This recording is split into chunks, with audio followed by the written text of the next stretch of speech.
11 নম্বর প্রশ্ন বলছেন, সালামের পরে আপনার জন্য প্রাণ ভরে দোয়া করি, জাযাকাল্লাহু খাইরান। আল্লাহ যেন আপনাকে সর্বদা সুস্থ রাখেন, নিরাপদ রাখেন।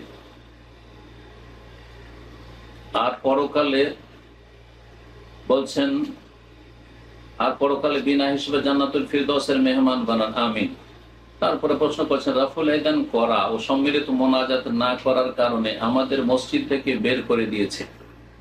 আল্লাহ রাব্বুল আলামিন আপনাদের হেফাজত করেন, এবং যারা এইরকম জুলম অত্যাচার করে তাদেরকে আল্লাহ হিদায়াত দান করেন, তাদের অনিষ্ট থেকে কোরআন সুন্নাহর অনুসারী ভাই বোনদের হেফাজত করেন। বাড়িতে নামাজ আদায় করলে কি জামাতের সওয়াব পাবো?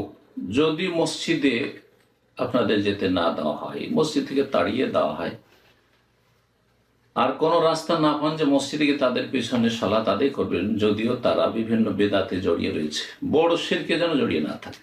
অর্থাৎ যদি তারা বেরেলবি হয়, মাজার পূজারি হয়, ইমান ভঙ্গকারী যদি ইমাম হয়, তাহলে তাদের পিছনে কোনো মতে সালাত জায়েজ নাই।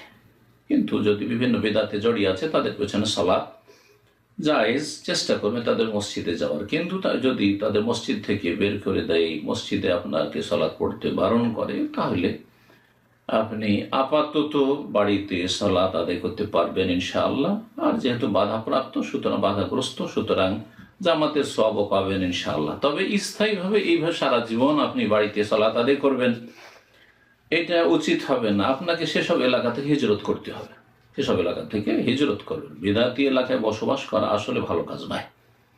নিজের ছেলে মেয়েদেরকে শিরক বিদআতকে রক্ষা করতে পারবেন না। কোরআন সুন্নাহর অনুসারী ভাইরা যেখানে বসবাস করে সেই এলাকায় গিয়ে আপনি সহিহ সুন্নাহ ভিত্তিক সালাত হয় এমন মসজিদের আশেপাশে গিয়ে ঘর বাঁধবেন। যদিও দুনিয়ার দিক থেকে ক্ষতিগ্রস্ত হন, অসুবিধা নেই। আপনি প্রাধান্য দিচ্ছেন আপনার বাপ ভাই, আত্মীয় স্বজন, গ্রামবাসী, মাতৃভূমি, এলাকা, না না, এসবকে প্রাধান্য দেবেন। আপনি ইমানকে প্রাধান্য দেবেন, ইসলামকে প্রাধান্য দেবেন। আল্লাহ রাব্বুল আলামিন যেন তৌফিক দান করেন।